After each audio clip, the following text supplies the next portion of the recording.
नमस्ते। आप सभी योग जिज्ञासुओं का स्वागत करता हूँ योग शब्दकोश की व्याख्यान माला के इस कार्यक्रम में।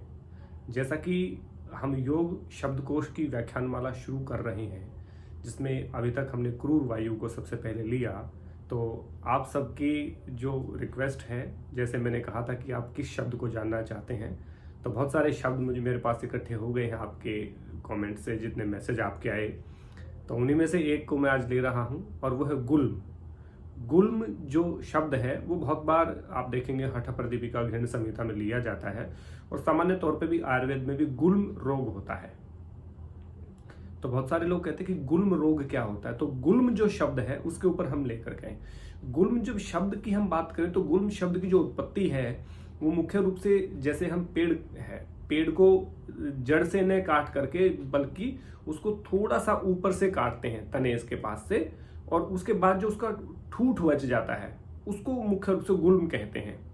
आपने बहुत सारे जो लकड़ी का जो काम करते हैं उनके पास भी आपने लकड़ी के इतने मोटे मोटे गट्टे टाइप में देखे होंगे, जो किसी के ट्रक के टायर के आगे लगाने के या अन्य कामों के प्रयोग में होता है, उनको गुल्म कहा जाता है।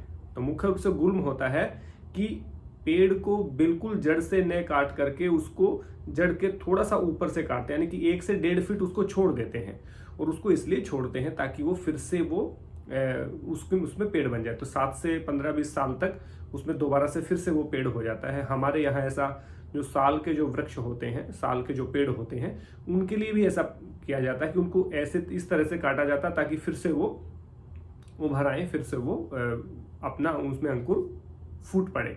तो उसको गुल्म कहते हैं, यानी कि भारी भरकम जो होता है, जड़ जो होती है उसको हम गुल्म कहते हैं। लेकिन शरीर और रोग की दृष्टि में गुल्म क्या है?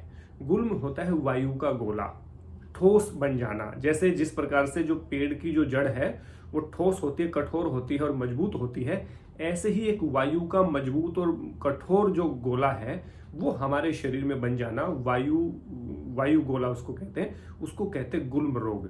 गुल्म रोग मुख्य रूप से वात का रोग है, वात से जनित है, लेकिन वात, पित्त, कफ यानी कि त्रिदोषों से और खून से, और इनसे वो सारा तैयार होता है, खून से और मूत्र से, इन सब के पांचों के इम्बैलेंस होने से वो रोग हमारे शरीर में उत्पन्न होता है। लेकिन मुख्य रूप से वात के इम्बैलेंस होने से होता है, वात के अनियंत्रित होने से होता है। तो गुल्म रोग है, उसका स्थान कहाँ कहा गया है? हृदय प्रदेश से लेकर के नाभि प्रदेश तक, माने यहां से लेकर के नाभि तक, नाभि के ऊपर और यहां तक। आपने जो नाभि के ऊपर ये जो खाली स्थान आप देख रहे हैं, जिसको हम हृदय प्रदेश कहते हैं, जहां पे हमारा अनाहत चक्र होता है, ये जो आप स्थान देख रहे हैं दोनों छातियों के बीच में, ये जो स्थान है, इसमें कई बार वायु का ऐसा गोला हो जाता है कि आपको लगता है बहुत बड़ी गांठ आपके अंदर हो गई है, मोटी गांठ आपको लग रही है, और वो जब ऐसे दबाते हैं तो बहुत ज्यादा दर्द होता है। वो होता है गुल्म रोग, यानी कि वायु का गोला बन जाना। तो वायु का गोला आपका नाभि से लेके यहाँ तक इसी एरिया में बनता है मुख्य रूप से, और उस वायु गोले से बहुत अत्यधिक दर्द होता है, पेन होती है, तकलीफ होता है।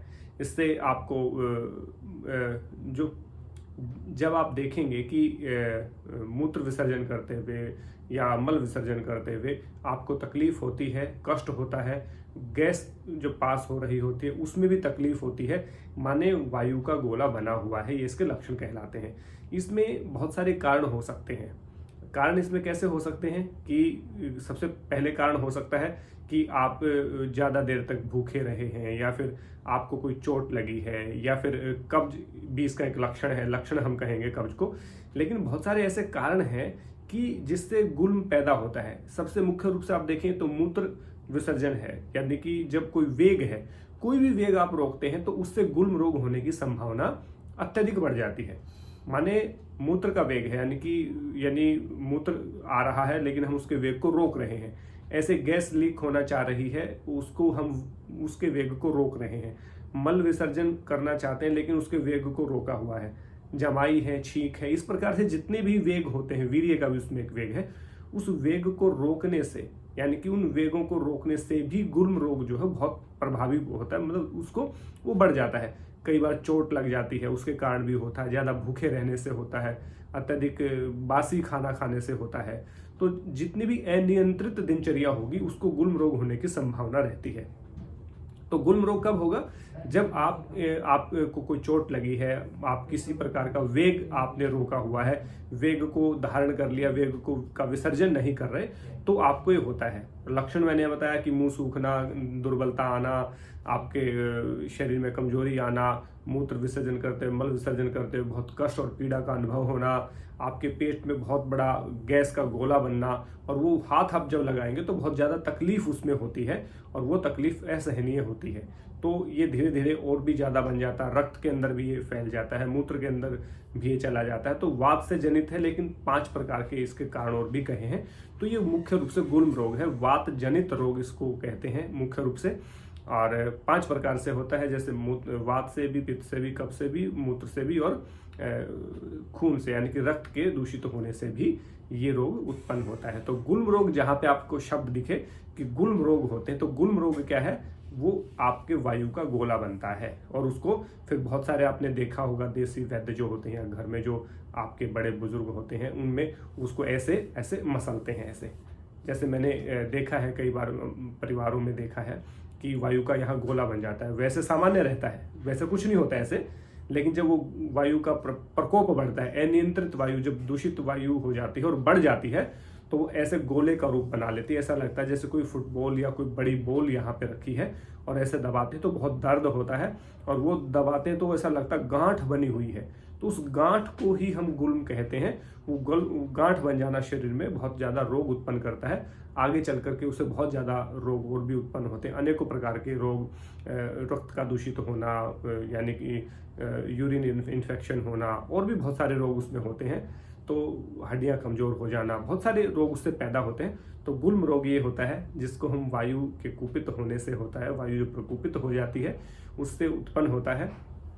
यहाँ पे वो मोटा एक बॉल की तरह आपको लगता है। तो बहुत जिन लोगों को हुआ है, जिनके परिवार में वो अच्छे से जानते हैं, लेकिन नाभि से यहाँ तक उसका स्थान होता है, ये गुल्म रोग होता है। तो गुल्म रोग आपको पता होना चाहिए क्या है, इसलिए गुल्म रोग को लेकर के मैं आया। ऐसे ही किसी व्याख्यान को आप चाहते हैं कि इस व्याख्यान के विषय में, इस शब्द के विषय में मैं जानना चाहता हूँ, तो बहुत सारे क्या स्पंदन का किसी ने लिखा था, किसी ने और अन्य चीज़ों का लिखा था, किसी ने प्रत्यय का लिखा था। तो बहुत सारे शब्द मेरे पास आए हैं और उन पर धीरे धीरे मैं काम कर रहा हूँ। रिजु का ये शब्द आया, तो ऐसे ही आपको जो शब्द लगे कि इसके ऊपर काम होना चाहिए, इसके ऊपर हमें जानना है, तो मुझे कमेंट बॉक्स में जरूर लिखिए। आपके शब्द की बारी आएगी तब आपके शब्द को लेकर के जरूर मैं व्याख्यान आयोजित करूँगा, ऐसा मेरा विश्वास है।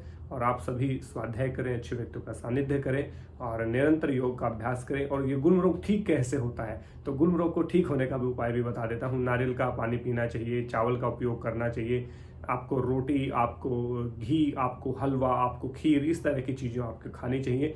और कभी भी किसी वेग को नहीं रोकना चाहिए। नियमित रूप से सूर्य नमस्कार का अभ्यास करें, नियमित रूप से वायु मुद्रा का अभ्यास करें, नियमित रूप से पवन मुक्तासन का अभ्यास करें, और नियमित रूप से अनुलोम विलोम, बाह्य प्राणायाम आदि प्राणायामों का भी विशेष रूप से अभ्यास करेंगे तो गुल्म रोग जीवन में होगा ही नहीं, और जिनको होता है वो भी ठीक हो जाएगा। तो मुख्य रूप से बात को बैलेंस करना है, कंट्रोल करना है। तो ये मुझे लगता है कि आप इसका ध्यान रखेंगे, इन सब बातों का, तो गुल्म रोगों से आप बचे रहेंगे। और जितने भी आसन करते हैं, प्राणायाम करते हैं, नाड़ी शुद्धि करते हैं, इनसे गुल्म रोग समाप्त हो जाता है। तो साथ ही उपाय भी बता दिया, गुल्म रोग के विषय में भी बता दिया। आपका इसके विषय में समझ आया तो ठीक, नहीं तो और कुछ इसके विषय में जानना चाहते हैं, कोई आपका कोई सवाल है तो मुझे जरूर कमेंट बॉक्स में लिखिए, मैं उसका समाधान करने का प्रयास करूंगा। आप सब लोगों ने मुझे ध्यान से सुना, इसके लिए बहुत बहुत धन्यवाद है। और सभी स्वाध्याय सानिध्य करते रहें, योग अभ्यास करते रहें। जल्द ही आगे किसी अन्य शब्द को लेकर के आपके बीच में उपस्थित होऊंगा। तब तक के लिए आप सबका बहुत बहुत धन्यवाद। जय हिंद, जय भारत, नमस्ते।